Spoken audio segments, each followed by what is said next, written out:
Hi friends అందరికీ ఇవి ఏంటో మీకు తెలుసా? ఇవి తెలియని వాళ్ళు ఎవ్వరూ ఉండరులేండి. అది సరే వీటిని ఎందుకు చూపిస్తున్నావు? ఆగండి ఆగండి, వీటిని చూపించడానికి ఒక రీజన్ అయితే ఉంది.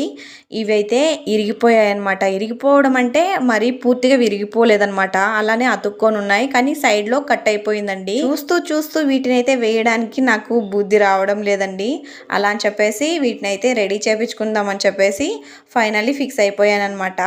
నేను ఎప్పుడు ఇరిగిపోయినా సరే దాన్ని మార్చేసి తీసుకునేసేదాన్ని. కానీ ఈసారి మాత్రం చూస్తూ చూస్తూ ఎందుకు వేయాలి, ఇప్పుడు రేట్ కూడా చాలానే ఉంది కదా, అగ్గి రేట్ ఉందన్నమాట. అందుకోసం అని చెప్పి ఎందుకు వేయడం, లాస్ చేసుకోవడం అని చెప్పేసి అలానే రెడీ చేయించుకుంటున్నానండి. నిజం చెప్పాలంటే మా చెల్లికి నాకు ఇద్దరికి ఒకేసారి తెచ్చారండి బుట్టకమ్మలు. అప్పటి నుండి నేను ఇప్పటి వరకు ఒక 5 జతలన్నా మార్చేసింటాను. కానీ మా చెల్లి మాత్రం అలానే పెట్టుకుందనమాట. మా అమ్మ ఎప్పుడూ అంటూనే ఉంటుంది, నీకు ఇయర్ రింగ్స్ పనికి రావు, ఏ పెట్టుకోదు అని చెప్పేసి ఎప్పుడు అరుస్తాను.